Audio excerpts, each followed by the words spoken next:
Hey guys, welcome back to Heroes Mods. So today I'm going to show you what I did to the Stryker 2.0 from Dart Zone. Now I did a few things. First off, cosmetic stuff, of course. I took off the faux scope that kind of came with it, put on a regular Pinty one, along with kind of like an angled little sight here. I didn't really have a place for this one, so I put it on here, and I think it looks pretty cool. Then I went ahead and I actually took out the Picatinny rail that came with it, which is pretty small. I mean, it's enough to hold the thing that holds the P-car on it, which is okay. I want a longer piece, so I actually had some spare Picatinny rail. I have one on both sides. I kept the front side just because it does line up pretty nicely. With that, I added a worker angled foregrip, which is great, and it works fine.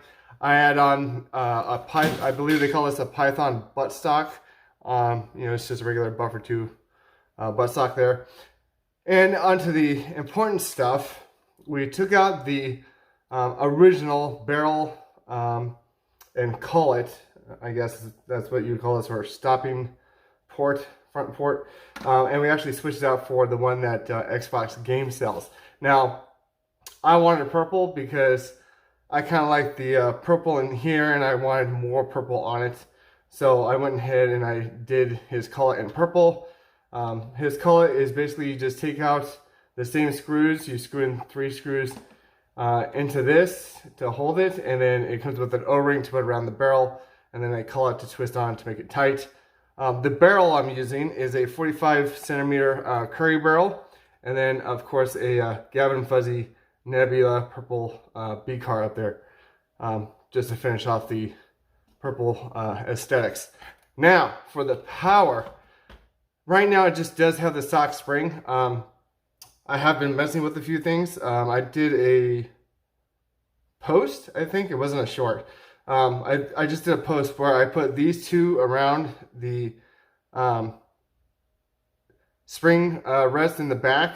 So basically the post is here, these go onto it like that, and then your spring is more compressed this way. And this together, I think is about 2 inches together. But what this is, I call it plastic sheathing, is actually one of these, or I guess one of these, since you see the red, it's the same thing. But basically, I get these from work. We usually just throw them away. What they are is they're the center of our coupon tape dispensers. When the roll runs out, the machine beeps and we take out the empty roll, throw that away, and then we put in a new roll, and we're good to go for, until that one runs out. So I figured, I actually collected them for like a year, and I was like, I'm going to use these for something. I don't know when, I don't know why. Apparently this was why. And it actually worked. I got the Stryker to hit up to 250 on, I think it was Dart Zone Bamboo 2.0 darts or something. So that got me thinking and I wanted something more available to the community to buy for spacers. So I looked it up, and actually Transmog Labs has this kit of 5 spacers, all different lengths, of course. You can combine them, and I've done that. I've combined the 2 biggest as well as the 3rd, and you do get about 250-ish, 260 FPS. If you combine the 2 biggest and the 2nd largest, you get around 260 to 270, depending on what kind of darts you're firing. So we will actually be using those today. Put those to the side. Now, at the end of the video, in the description, I'll of course leave the collet link for Xbox, as well as these spacer set for Transmog Labs. But let's put the spacers in. I'll show you how to do that real quick, and then we'll get some darts into some worker dragon mags and see what we get FPS wise. So let me open the stock here real quick.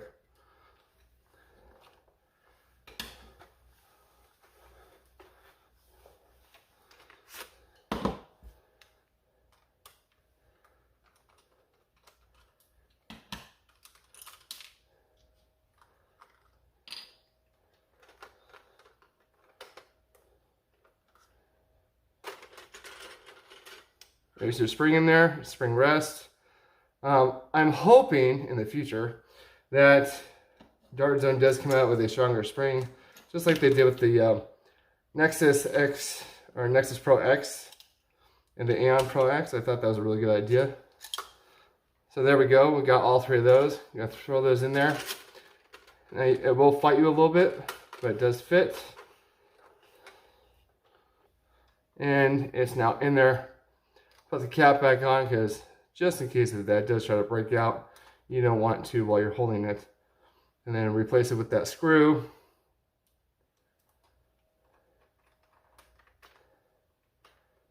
There you go. Slap your sock back on, and we're ready to go to the door. So let's load some mags and see what this thing fires. All right, guys, we're at the door with the Stryker 2.0 modded version. We're gonna go ahead and put 5 Worker Gen 3s over the chronograph here with the spacers and everything in it. See what these hit first, and then we'll switch over to probably some Worker Bamboos. So let's see what these guys get first. 234, 229, 182, might have been the dart, 228, 231, so about 230. So it's not too shabby. On to the Worker Bamboos. 246. 243, 246, 230, 248. So about 245-ish FPS. That's not bad. Next up, we have some of the Dart Zone Max, I guess Solo Pro Bamboo 2.0 darts. Let's see what these do. 260, 260 again. 259, 258, 256. So I'd say a good 260 average. That's not bad at all. Or 259 if you want to be really poignant. Let's try some ZWQ darts next. 230, 231, 235. 230, 239. It's a pretty consistent. I'd say average is 232, 233. Next up, we'll try the new Dart Zone. Well, the ones that came with the Stryker, the Nitro Shot darts. 241, 242, 244, 243, and one more. 246, so not too shabby, about 245 average on there. And then finally, just for funsies, of course, some Dragon darts. See what these do. 257, 262, 261, 249, 255, so about 260 average. But those are always inconsistent. So yeah, it looks like 250 average. Now I will say, I did get a shot a couple days ago of 271. That was the highest I got. So everything else was like 260 and below. So I think that tells you that the PT is pretty much maxed out as is. So if you're running this thing at like 250 FPS, I think you should be fine. If you try to push any more spacers into it, it will start to go down just because the PT is so small, or it's maxed out basically, like I said. But other than that, it's a great blaster, great modded blaster at that. Highly recommend you mod yours if you haven't already. I want to message Dart Zone and say you guys should definitely come out with a higher spring, just so we don't have to use spacers. Or let's get the higher spring in there and the spacers to see if it'll hit the 300 mark. I doubt it, but again, it goes back to the max PT. So other than that, guys, let me know what you guys think. I'll leave the links down below for Xbox's Call It, as well as Trends Mods Labs spacer set, and I'll see you guys in the next video. All right, please like, subscribe, share like you're doing, and see you guys later. All right, bye.